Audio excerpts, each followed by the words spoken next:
ፍጹም ሰላማዊ ክርስቲያናዊ ስነ ምግባር በተሞላበት መንገድ ተነጋግረን ለቅድስት ቤተክርስቲያን የሚጠቅመውን ለማድረግ ነው።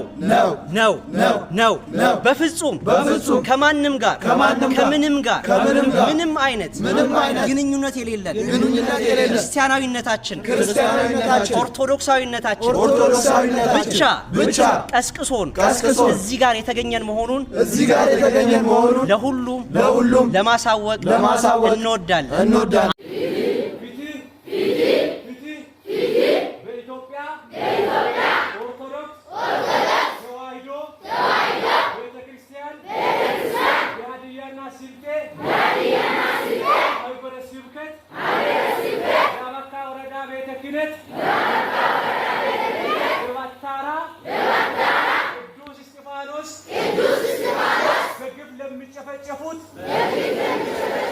ፍትሕ ለምዕመናኑ ይሁን።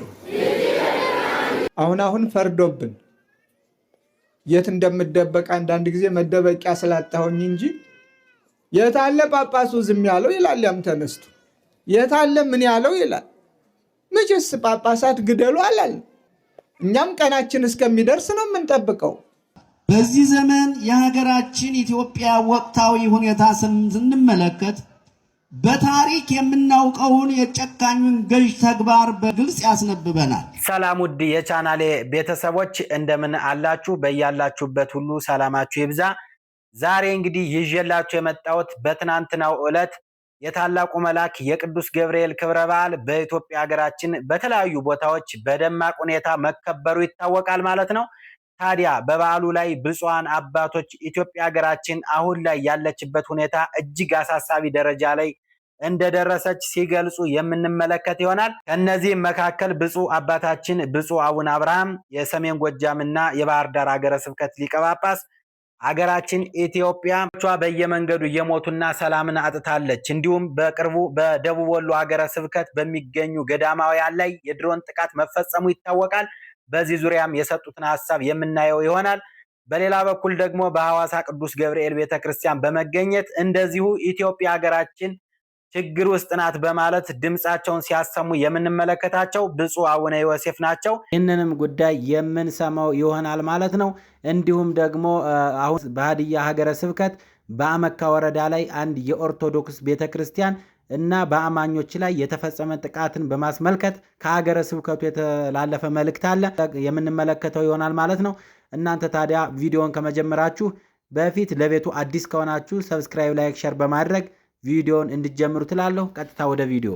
መንግስት ያለው አካባቢያችሁን አልሙ ነው። ይህንን የሀገረ ስብከቱ ሊቀ ጳጳስ ብፁዕ አባታችን አቡነ ሳይሮስ ይረዱልን። እንደምትመለከቱት እጅግ አሳዛኝ ዜና አለ። ከምስሉ እንደተመለከታችሁት በወሊሶ ማርያም ተቀብረው የቆዩ የሊቃነ ጳጳሳት አጽም በሌሊት ቆፍረው በማውጣትና ቤተ መቅደሱን እያፈረሱት ይገኛሉ ማለት ነው። በዚሁ በወሊሶ ማርያም እንግዲህ ታሪክ እንደሚናገረው ከሆነ ከ10 በላይ የሊቃነ ጳጳሳት አጽም እንዳለም ይታወቃል።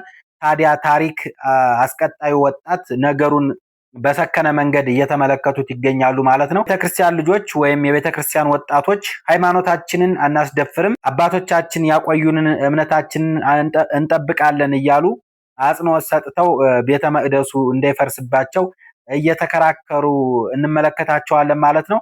ታዲያ በዚህ ጉዳይ ሀገረ ስብከቱ ሊቀ ጳጳስ ብፁዕ አቡነ ሳዊሮስ እስካሁን ያሉት ነገር የለም።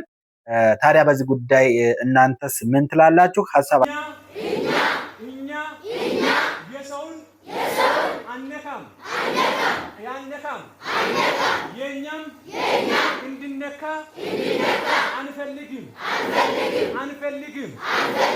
በዚህ ጭፍጨፋ ላይ የሚሳተፉት አካል ለሕግ እንዲቀርቡ እንፈልጋለን። ፍትሕ ለባታራ ቅዱስ እስጢፋኖስ ቤተክርስቲያን ምዕመናን ይሁን። በሌላ በኩል ደግሞ በሀዲያና ስልጤ ሀገረ ስብከት በአመካ ወረዳ የሚኖሩ ኦርቶዶክሳውያን ክርስቲያኖች ላይ እጅግ ዘግናኝና አሳፋሪ ተግባር ተፈጽሞባቸዋል። ያመልኩበት ቤተ እምነት ጨለማን ተገን በማድረግ ሙሉ በሙሉ በማፍረስና የመገልገያ የቤተ ክርስቲያን ቅድሳትን በማቃጠል እንዲሁም ድምፅ አልባ በሆነ መሳሪያ ዘበኞችን ወይም ቤተ ክርስቲያንን የሚጠብቁ ጥበቃዎችን በመደብደብና ድምፁን ሲሰሙ ተሯሩጠው የመጡ ክርስቲያኖችንም ጥቃት በማድረስ እጅግ በ20ኛው ክፍለ ዘመን የማይደረገውን አስነዋሪ ተግባር ፈጽመዋል። እንግዲህ እንደሚታወቀው አሁን ላይ የኢትዮጵያ ኦርቶዶክስ ተዋሕዶ ቤተክርስቲያን እጅግ ፈተና ውስጥ መሆኗ ይታወቃል። በየቦታው ክርስቲያኖች ይሰደዳሉ፣ በየቦታው ክርስቲያኖች ይገደላሉ፣ ይፈናቀላሉ። ለዚህም ማሳያው ደግሞ እንግዲህ በቅርብ በአርሲ ኦርቶዶክሳውያን እንዲሁም ደግሞ በገዳማት በሚኖሩ መነኮሳት ላይ የደረሰው የኦርቶዶክሳዊ ጥቃት በጥቂቱ ማሳያ ነው። ታዲያ በዚህ ሁኔታ እንዴት ራሳችንን እንጠብቅ፣ እንዴት ራሳችንን ከእንደዚህ አይነት አደጋ እንከላከል የሚሉት ሐሳቦች በብዙ ክርስቲያኖች ላይ ጥያቄ ፈጥሯል ማለት ነው። በዚህ ጉዳይም ብፁዓን አበው ሊቃነ ጳጳሳት ጀምሮ ድምጻቸውን በምሬት እያሰሙ ይገኛሉ ማለት ነው። ታዲያ የክርስቲያኖች በየቦታው መገደል እስከ መቼ ነው?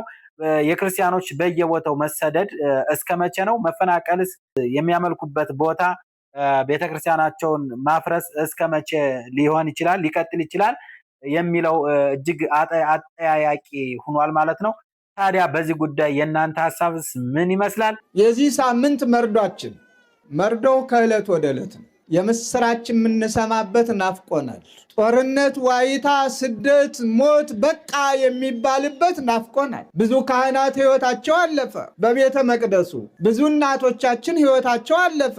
በገጠር የለ፣ በከተማ የለ፣ በገዳም የለ፣ በየትኛውም ቦታ ሞት ነግሷል። እኛም ቀናችን እስከሚደርስ ነው የምንጠብቀው። ብፁዓን አባቶች የታላቁ የገናናው መልአክ ክብረ በዓልን ምክንያት በማድረግ በዓሉን ለማክበር በተሰበሰቡ ኦርቶዶክሳውያን ዝምታቸውን ሰብረዋል ማለት ነው። ለምሳሌ ያህል እንግዲህ ብፁዕ አቡነ አብርሃም የሰሜን ጎጃምና የባህር ዳር ሊቀ ጳጳስ በተለያዩ ቦታ በክርስቲያኖች ላይ እየደረሰ ያለውን መከራና እንግልትና በየቦታው የሚገደሉትን በማንሳት ሲያወግዙ እንመለከታቸዋለን ማለት ነው። እንግዲህ ብፁዕ አባታችን አክለውም ነገ የኛ ተራ እስኪደርስ ድረስ በእምነታችን ወይም በሃይማኖታችን ምንም አይነት ድርድር የለንም።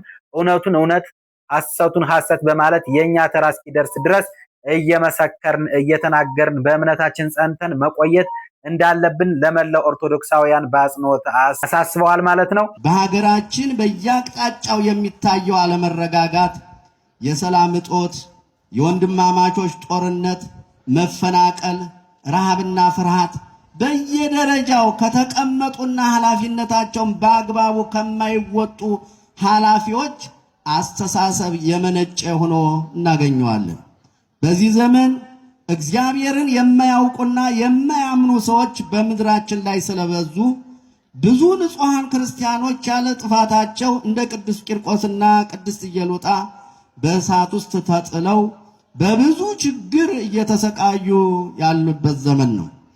እንዲሁም አባታችን ብፁዕ አቡነ ዮሴፍ በሐዋሳ ቅዱስ ገብርኤል ቤተክርስቲያን በመገኘት በሀገራችን በኢትዮጵያ ውስጥ ተሰማርተው እየነደፉንና እየገደሉን ስላሉት ክፉ ሰዎች ጭካኔያቸውንና አረመኔነታቸውን በተሰበሰቡት ኦርቶዶክሳውያን ክርስቲያኖች ላይ በምሬት ገልጸዋል ማለት ነው። ብፁዕነታቸውም አክለውም ጥቅማቸውን ለማስጠበቅ ሲሉ ለብዙ ሰዎች የጭካኔ ክንዳቸውን ሲያሳርፉ እንመለከታቸዋለን ብለዋል። በማስቀጠልም የአንድን ጊንጥና እንቁራሪት ታሪክ በማንሳት አሁን ላይ ኢትዮጵያ ውስጥ እየተደረገ ያለው ግፍ የክርስቲያኖችን መከራ አንስተዋል። ታዲያ ኢትዮጵያ አሁን ያለችበት ሁኔታ እጅግ አስከፊና በመከራ ውስጥ እንደምትገኝም አሳስበዋል። አሁን ላይ ሁሉም ነገር ግራ የሚያጋባ ሆኖ ስላለ በምትኩ ጭካኔ፣ አድመኝነት፣ ክፋትና ዘረኝነት በኢትዮጵያ በሀገራችን እየተስፋፋ ይገኛልም ብለዋል። ብፁዕነታቸው ብፁዕ አቡነ ዮሴፍ በአጠቃላይ በሀገራችን መፈናቀል፣ ስደት፣ የዜጎች ደም በከንቱ መፍሰስ፣ ረሃብ፣ እንግልት በአጠቃላይ ይህ ሁሉ መከራ ሀገራችን እያስተናገደች የምትገኘው ስልጣን አለን ብለው ወንበሩን የያዙት ባለስልጣናት እንዝላልነትና ቸልተኝነት የተነሳ ነውም በማለት በአጽንኦት አወግዘዋል። በዚህ ጉዳይ የእናንተ ሐሳብ ምን ይመስላል? በኮሜንት አስቀምጡልኝ።